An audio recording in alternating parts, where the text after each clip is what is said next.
Llave 5. La fe.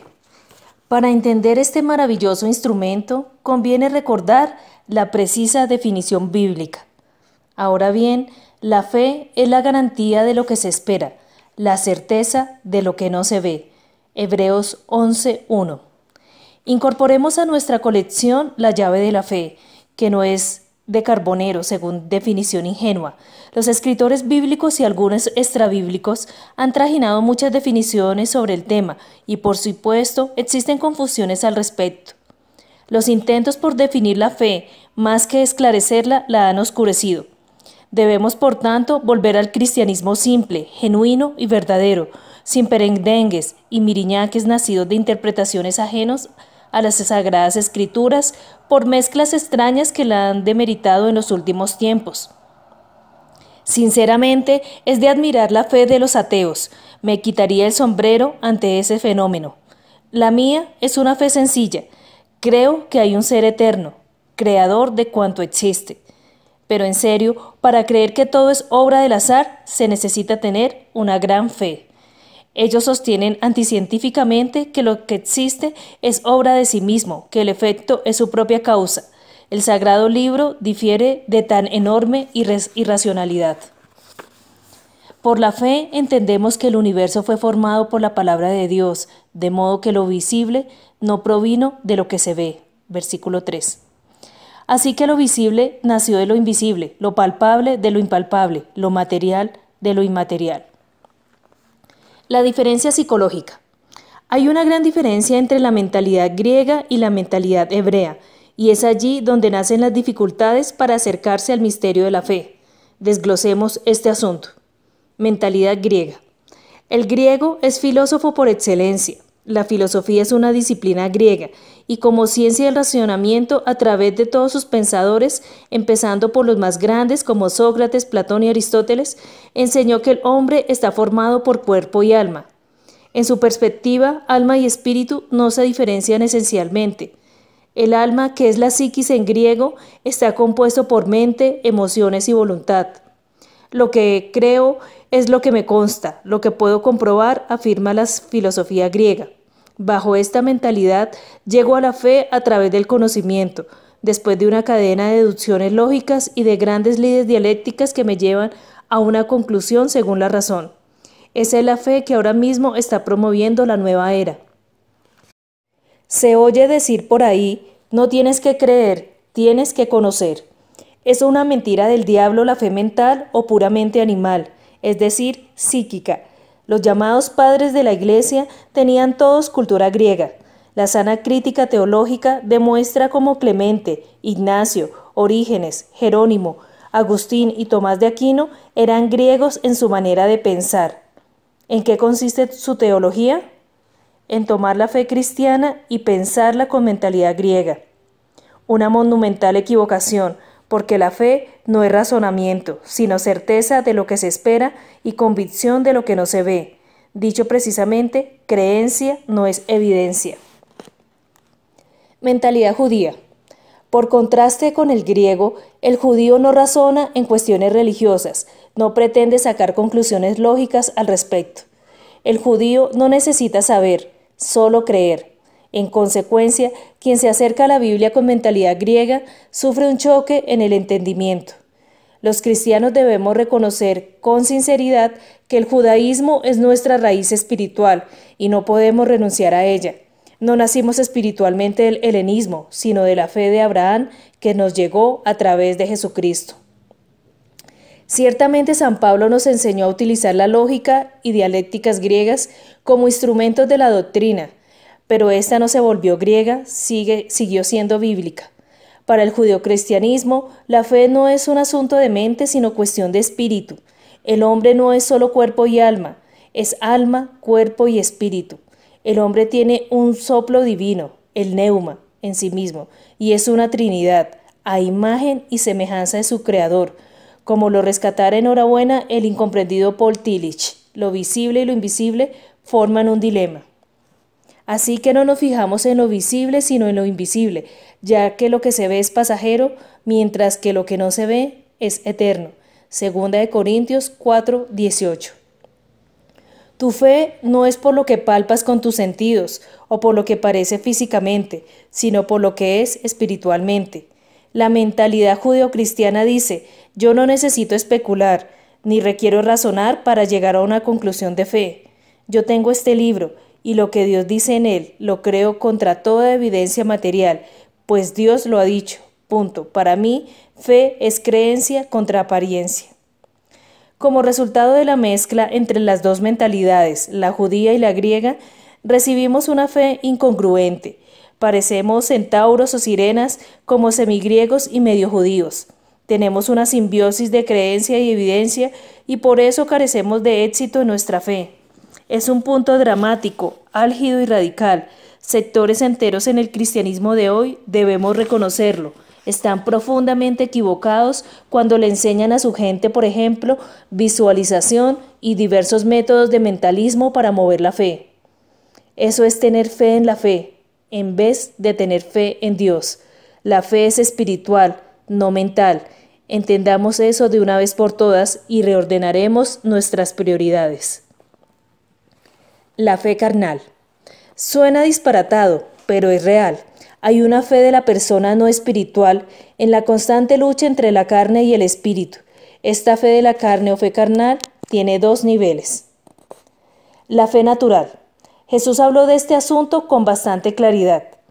Los fariseos y los saduceos se acercaron a Jesús y para ponerlo a prueba le pidieron que les mostrara una señal del cielo. Él les contestó, al atardecer ustedes dicen que hará buen tiempo porque el cielo está rojizo, y por la mañana que habrá tempestad porque el cielo está nublado y amenazante. Ustedes saben discernir el aspecto del cielo, pero no las señales de los tiempos. Mateo 16, 1 al 3. ¿Cómo opera la fe natural? Por evidencias de la propia naturaleza. Hay quienes saben cuándo va a llover y cuándo hará sol. Sucede como ellos lo creen por fe natural. De la misma manera, si siembro hoy una semilla de frijoles, sé por fe natural que dentro de 2 meses recogeré una cosecha de frijoles. Lo creo y sucede como lo creo a través de mi fe natural. La fe intelectual. Existe por otra parte una manera de creer por el intelecto. Por ejemplo, que el descubrimiento de América ocurrió el 12 de octubre de 1492. Lo creemos por fe intelectual, aun cuando no nos consta. Es una manera de creer mediante datos que están en el cerebro, pero la fe carnal no es nuestro tema. Entremos en materia. La fe espiritual. Es necesario diferenciar claramente la fe carnal de la espiritual.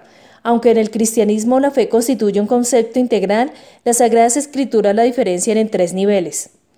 La fe salvadora. Su propio nombre la define bien y Pablo la describe con sencillez. ¿Qué afirma entonces? La palabra está cerca de ti, la tienes en la boca y en el corazón. Esta es la palabra de fe que predicamos, que si confiesas con tu boca que Jesús es el Señor y crees en tu corazón que Dios lo levantó de entre los muertos, serás salvo. Porque con el corazón se cree para ser justificado, pero con la boca se confiesa para ser salvo. Así dice la Escritura, todo el que confíe en Él no será jamás defraudado. Romanos 10, 8 al 11. Observa lo claro que se dice, serás salvo, no necesitas nada más para hacerlo, para creer en tu corazón y decir con tu boca que crees en Jesucristo. Justificación por la fe, salvación por la fe. Dios bendiga la memoria de Lutero. La fe como fruto del Espíritu Santo. En Gálatas 5, 22 y 23, el mismo apóstol enumera las características del fruto del Espíritu Santo. En cambio, el fruto del Espíritu es amor, alegría, paz, paciencia, amabilidad, bondad, fidelidad, humildad y dominio propio. Gálatas 5, 22, 23a. Las traducciones antiguas de la Biblia decían fe por fidelidad. Los conceptos están estrechamente relacionados. Dios es fiel conmigo, yo soy fiel con Dios. La fe como fruto del Espíritu Santo es algo que surge en forma natural. Un fruto no puede ser artificial ni darse por esfuerzo. El vocablo fidelidad significa mutua confianza. Esta fe como fruto, ¿qué significa? Si Dios es fiel, yo confío en Dios. No importan pruebas, tribulaciones, problemas, circunstancias adversas de la vida. Yo tengo fe como fruto, porque Dios es fiel conmigo y nunca me abandonará. Esa certeza, esa confianza con que camino en mi vida porque soy protegido de Dios, es la fe como fruto del Espíritu Santo. Una buena descripción de ese estado de seguridad está dado en esta porción. ¿Qué diremos frente a esto? Si Dios está de nuestra parte, ¿quién puede estar en contra nuestra? El que no escatimó ni a su propio Hijo, sino que lo entregó por todos nosotros, ¿cómo no habrá de darnos generosamente junto con Él todas las cosas? ¿Quién acusará a lo que Dios ha escogido? Dios es el que justifica. ¿Quién condenará? Cristo Jesús es el que murió e incluso resucitó y está a la derecha de Dios e intercede por nosotros. ¿Quién nos apartará del amor de Cristo? ¿La tribulación o la angustia, la persecución, el hambre, la indigencia, el peligro o la violencia? Así está escrito: por tu causa siempre nos llevan a la muerte, nos tratan como a ovejas para el matadero. Sin embargo, en todo esto somos más que vencedores por medio de aquel que nos amó. Romanos 8, 31 al 37. Allí tenemos la fe como fruto del Espíritu, la completa confianza en la protección del Padre Celestial. La fe como carisma. Cuando emprende la enumeración de los dones del Espíritu Santo, Pablo menciona la fe, que es el combustible de los milagros, una dotación de poder para vencer obstáculos y conquistar grandes logros. Observa las diferencias en los 3 niveles de fe. Fe salvadora, creo en Jesucristo. Luego tengo la salvación y mi lugar en el cielo, no me lo puede quitar nadie. No necesito poder para salvarme, sencillamente soy salvo. Fe como fruto, marcho confiado en mi vida, porque Dios me protege y por lo tanto no temo a nada ni a nadie. El Padre y yo nos guardamos fidelidad. Fe como carisma, Dios me entrega el poder para lograr grandes metas en mi vida. El Señor habló de este asunto en forma muy específica. Porque ustedes tienen tan poca fe, les respondió, les aseguro que si tienen fe tan pequeña como un grano de mostaza, podrán decirle a esta montaña, trasládate de aquí para allá, y se trasladará. Para ustedes nada será imposible. Mateo 17:20. Si poseemos el don de fe, todo nos será posible. Está bien si soy salvo. Está bien si vivo confiado, pero es mucho mejor si aprendo a manejar la llave de la fe para conseguir lo que me proponga. La fuente de la fe. Ante una noticia, lo primero que un periodista sensato hace es identificar la fuente. Ocurre lo mismo con la fe, porque el Evangelio es noticia, la buena noticia. Así que la fe viene como resultado de oír el mensaje, y el mensaje que se oye es la palabra de Cristo. Romanos 10:17. No hay que darle más vueltas a este asunto.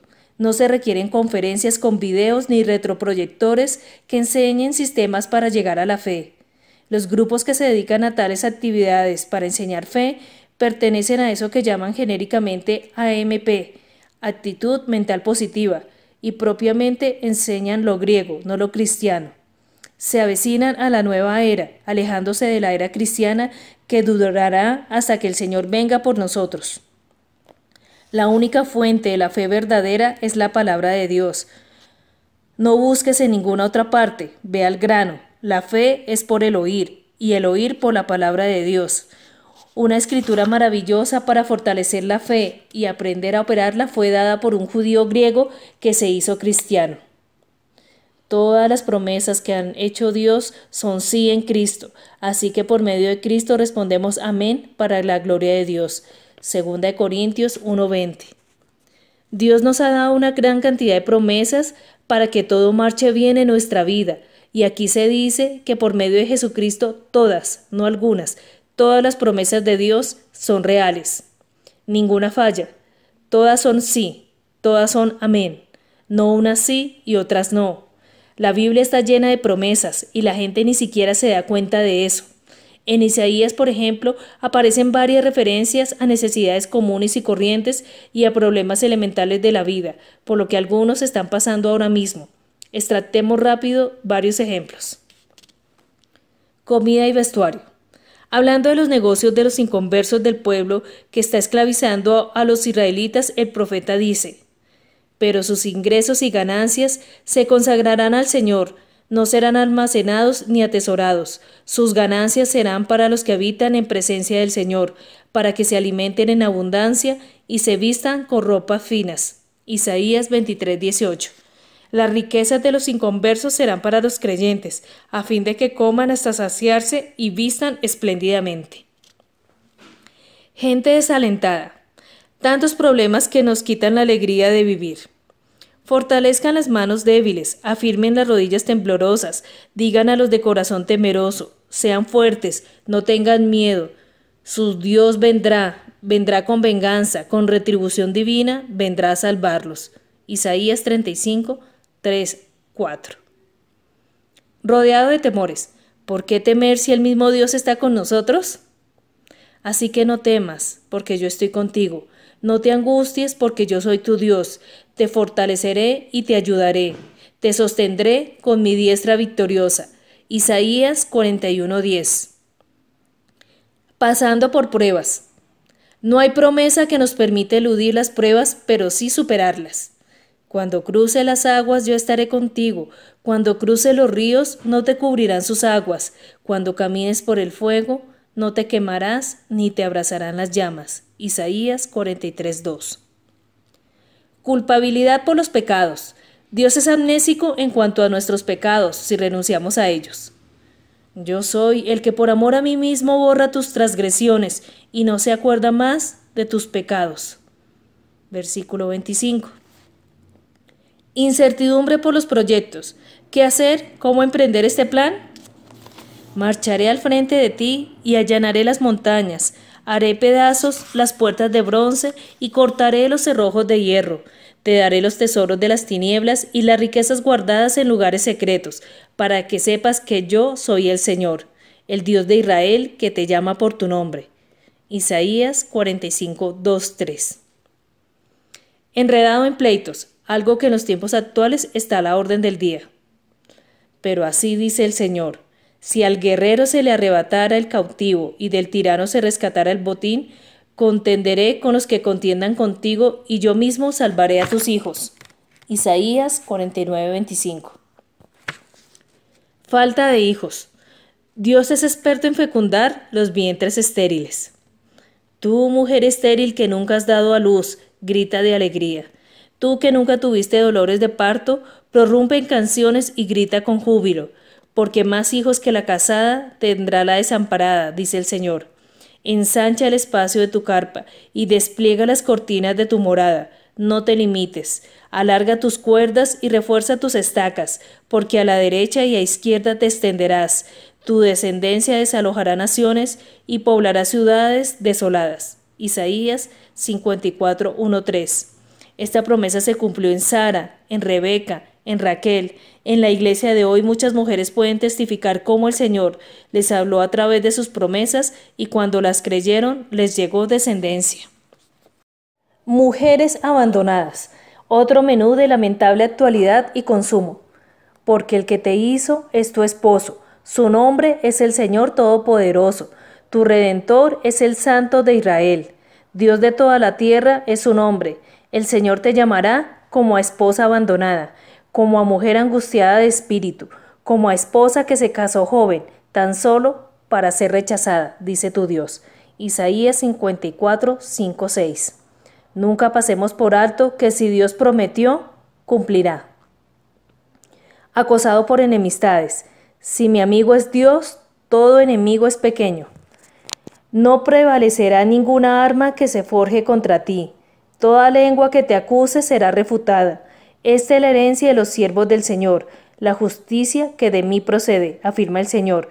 Isaías 54:17. Isaías es experto en promesas, y la promesa más grande que ofrece es la del Mesías, que vendría para solucionar todos los problemas humanos. Estrechez económica, algo ideal para nuestros tiempos de crisis. El Señor te concederá abundancia de bienes, multiplicará tus hijos, tu ganado y tus cosechas en la tierra que a tus antepasados juró que te daría. El Señor abrirá los cielos, su generoso tesoro para derramar a su debido tiempo la lluvia sobre la tierra y para bendecir todo el trabajo de tus manos. Tú le prestarás a muchas naciones, pero no tomarás prestado de nadie. Deuteronomio 28, 11, 12. Enfermedades. Uno de los más grandes azotes de la humanidad caída. Sin embargo, les daré salud y los curaré, los sanaré y haré que disfruten de abundante paz y seguridad. Jeremías 33, 6. Aquel que está prometiendo no puede mentir y no se puede negar a sí mismo. Familiares inconversos, una de las más grandes preocupaciones del cristiano. Cree en el Señor Jesús, así tú y tu familia serán salvos. Hechos 16, 31. Tomar las promesas de Dios en la Biblia es la mejor técnica de la fe. Si Dios lo dice, lo creo. Si lo creo, lo espero. Si lo espero, lo recibo. Así que mi Dios les proveerá de todo lo que necesiten conforme a las gloriosas riquezas que tiene en Cristo Jesús. Filipenses 4, 19. Los recursos de Dios son inagotables, infinitos como Dios mismo, y conforme a ellos Él nos suplirá en la medida de nuestra fe. En cada coyuntura vital, busca en la Biblia una promesa relativa al problema que tienes. Aférrate a ella y créela contra toda evidencia material. Recuerda, la fe es la certeza de lo que se espera y la convicción de lo que no se ve. La duda es inevitable. Algunos piensan que no tienen fe porque a veces dudan. Den gracias a Dios por ello. Tal vez se sientan animados en el ejemplo de dos grandes hombres de la Biblia que dudaron. Moisés, el gran caudillo del pueblo de Israel, como todo ser humano, tuvo dudas varias veces. Y el Señor le dijo a Moisés: toma la vara y reúne a la asamblea. En presencia de esta, tú y tu hermano le ordenarán a la roca que dé agua. Así harán que de ella brote agua y darán de beber a la asamblea y a su ganado. Números 20, 7, 8. El Señor le ordena a Moisés que le hable a la peña, que use el poder de la palabra, pero éste prefiere darle golpes. Tal como el Señor se lo había ordenado, Moisés tomó la vara que estaba ante el Señor. Luego Moisés y Aarón reunieron a la asamblea frente a la roca y Moisés dijo: escuchen, rebeldes, ¿acaso tenemos que sacarles agua de esta roca? Dicho esto, levantó la mano y 2 veces golpeó la roca con la vara, y brotó agua en abundancia, de la cual bebieron la asamblea y su ganado. El Señor les dijo a Moisés y a Aarón: por no haber confiado en mí, ni haber reconocido mi santidad en presencia de los israelitas, no serán ustedes los que lleven a esta comunidad a la tierra que les he dado. Versículos 9 al 12.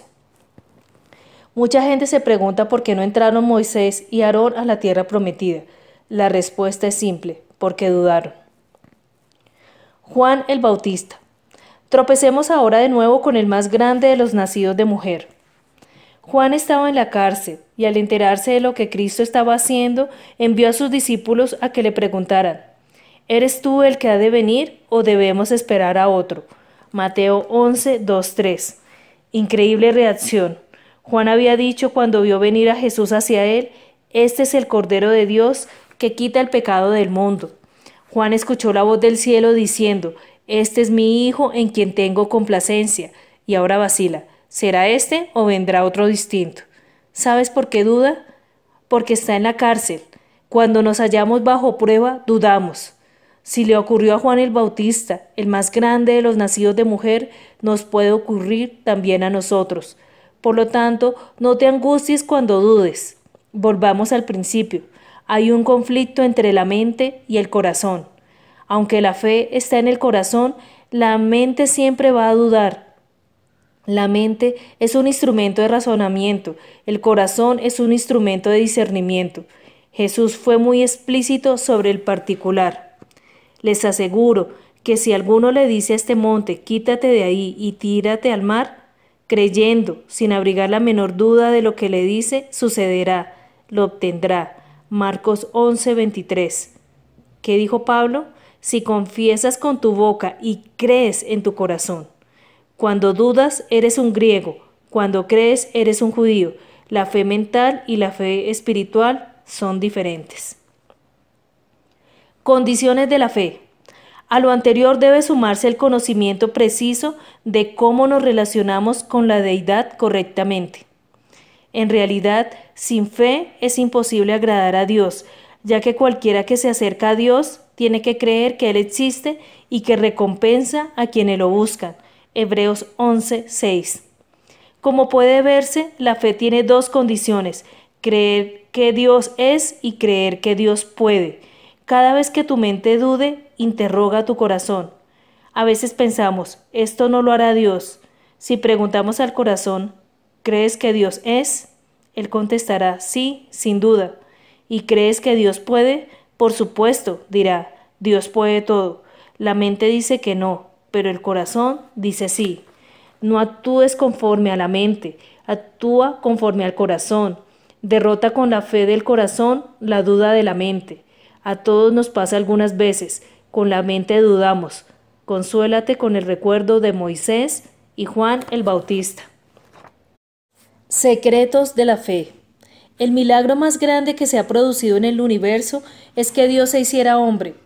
A una humilde virgen, en una modesta vivienda de Nazaret, un ángel le dice que va a tener un hijo. ¿Cómo podrá suceder esto?, le preguntó María al ángel. Puesto que soy virgen. Lucas 1:34.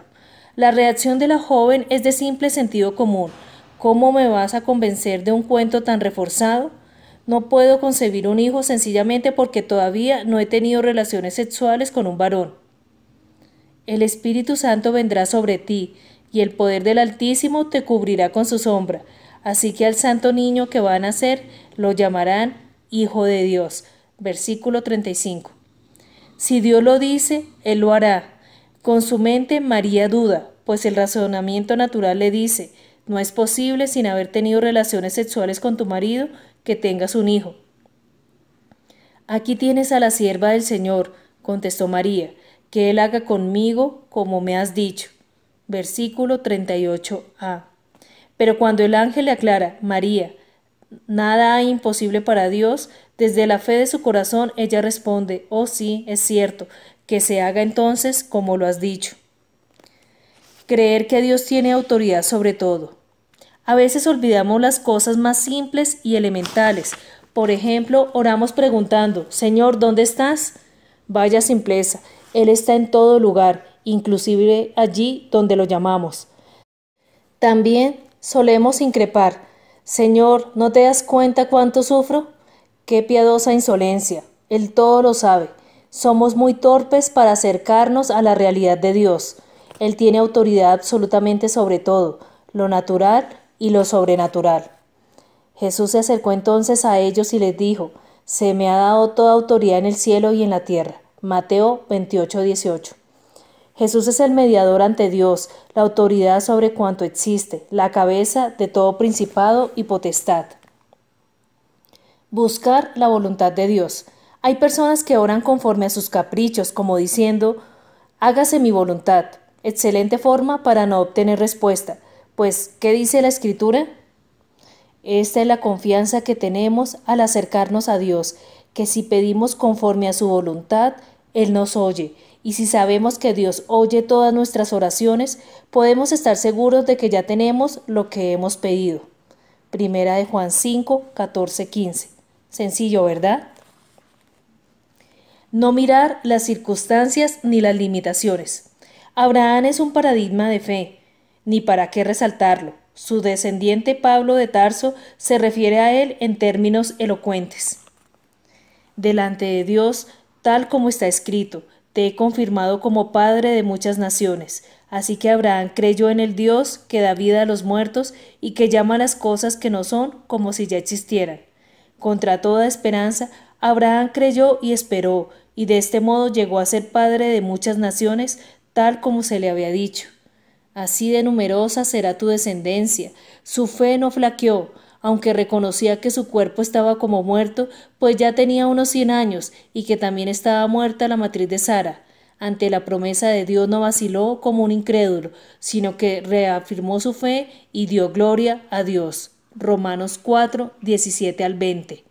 Abraham es el padre de la fe, porque no miró las circunstancias ni las limitaciones. Estar plenamente convencido.